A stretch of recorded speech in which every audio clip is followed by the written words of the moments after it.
मी Shweta Joshi, Shweta YouTube चॅनलवर तुम्हा सर्वांचे खूप खूप स्वागत आहे।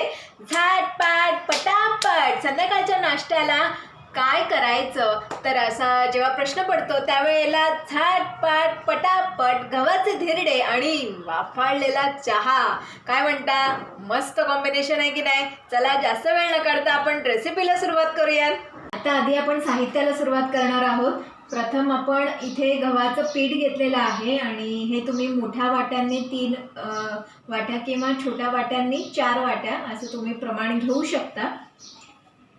त्याच्यानंतर आपण इथे चिरलेला कांदा, कोथिंबीर आणि लसूण असं इथे आपण चिरून कापून घेतलेलं आहे। आणि आता आपण याच्यात पहिल्यांदा थोडीशी हळद,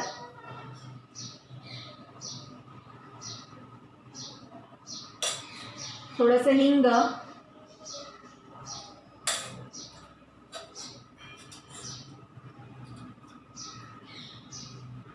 थोडंसं लाल तिखट, तुमच्याकडे जर घरगुती काही मसाले किंवा तिखट या गोष्टी जर बनवल्या जात असतील तर तुम्ही त्यासुद्धा वापरू शकता।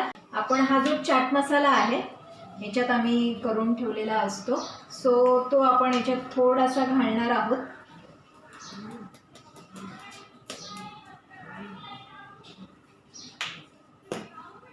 ही शेजवान चटणी आहे आणि याच्यात आपण शेजवान चटणी 1 ते 1.5 चमचा टाकणार आहोत। थोडीशी याने चव चांगली येते। जर तुम्हाला एकदा शेजवान चटणी टाकली तर दुसरं काही मिरच्या कापून किंवा चिली फ्लेक्स वगैरे असं काही टाकण्याची सहसा याच्यात गरज पडत नाही। मीठ तुमच्या अंदाजानुसार तुम्ही टाकू शकता।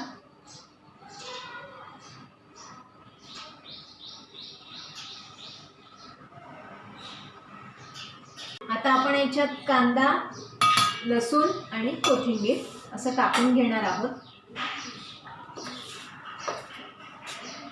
कोथिंबीर सुद्धा आत्ताच टाकून घ्यायची।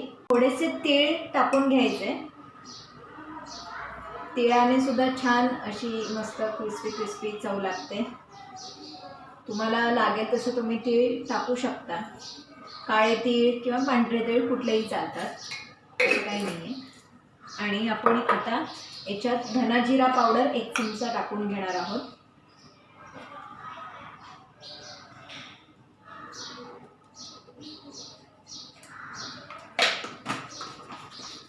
आता आपलं सगळं मिश्रण याच्यात टाकून झालेलं आहे। आता आपण याच्यात पाणी टाकून घेणार आहोत, ते छान फेटून घेणार आहोत। तेलाने असं छान हे ग्रीस करून घ्यायचं। गव्हाच्या पिठाचे धिरडे जे असतात ते तुम्हाला असे इन्स्टंट पटापट करावे लागतात, कारण गव्हाचं पीठ हे ऑलरेडी घट्ट असतं आणि त्याच्यात पाणी हे शोषून घेतं, त्याच्यामुळे असे पटापट सगळे बनवून घ्यायचे। आणि थोडासा मंद आचेवर आणि नंतर थोडासा मोठा गॅस करून ते छान आधी शिजू द्यायचं आणि त्याच्या बाजूने नंतर मग किंचितसं तेल टाकायचं। आता आपण गॅस मोठा करणार आहोत।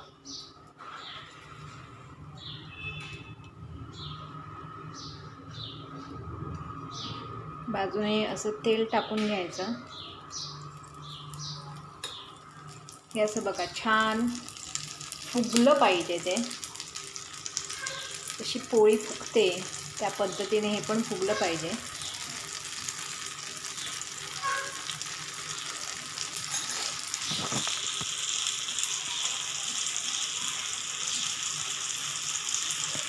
गॅस कमी करून जसं मी तुम्हाला सांगितलं त्या पद्धतीने ऑमलेटला जसं पॅन फिरवला जातो, टोमॅटो ऑमलेट, कांद्याचं ऑमलेट, सो त्या पद्धतीने यालासुद्धा असं छान गोल असा जो तवा असतो तो फिरवून घ्यायचा, म्हणजे तेल जे असतं ते असं सगळीकडनं बाजूला लागतं। धिरड्याला ही जी अशी जाळी पडते ती फार सुंदर लागते। आणि आता दुसरी बाजू आपण पलटून छान त्याचं धिरड्याच्या स्वरूपात आपण करून घेणार आहोत। आणि अशा प्रकारे आपलं हे धिरडं बनवून झालेलं आहे। डॅन धिरडं करताना चुकलात किंवा टाकताना चुकलं किंवा तुम्हाला पलटता नाही आलं म्हणून तुटलं तर काही घाबरून जाण्याची गरज नाही आहे। साधारणतः 2-3 धिरडे केलेत की चौथा धिरडा ॲटोमॅटिक तुम्हाला यायला सुरुवात होतं, त्याच्यामुळे काही टेन्शनची मात्रा नाही आहे. बघू शकता छान आपलं इथे असं हे धिरडं तयार झालेलं आहे आणि आता आपण ते याच्यात ताटामध्ये काढून घेत आहोत. याच्यासोबत तुम्हाला जे आवडेल ते तुम्ही खाऊ शकता.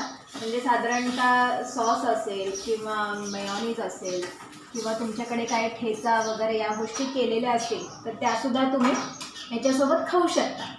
तुम्हाला पण असं धिरडं बनवून खायला आवडतं का, किंवा घावणे म्हणा किंवा असं काही कुठले पदार्थ, तर ते मला तुम्ही कमेंट बॉक्समध्ये नक्की सांगू शकता. तुम्हाला खायला काय काय आवडतं. आणि मी मुळात व्हेजिटेरियन असल्यामुळे मला व्हेज जे सगळे पदार्थ असतात म्हणजे सगळे शुद्ध शाकाहारी सो तेच मला आवडतात. आणि मी अगदी शेपूच्या भाजीपासून काही खाऊ शकते व्हेजमध्ये.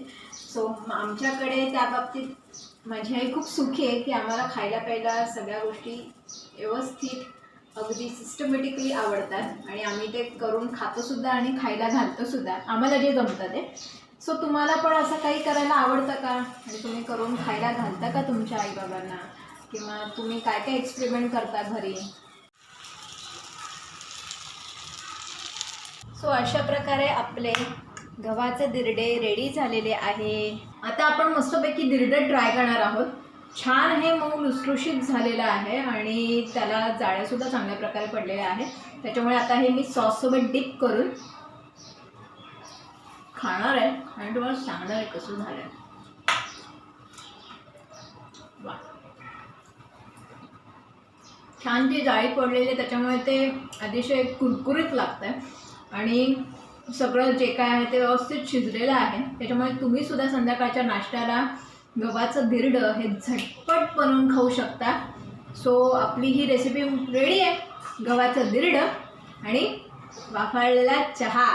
पण हो, टोमॅटो सॉससोबत जर तुम्ही गव्हाचं धिरडं खात असाल तर लगेच चहा ट्राय करू नका, कारण टोमॅटो सॉस नंतर लगेच चहा प्यायचा नसतो. सो त्याच्यामुळे थोडीशी 10-15 मिनटं जाऊ द्या आणि मग चहा प्या.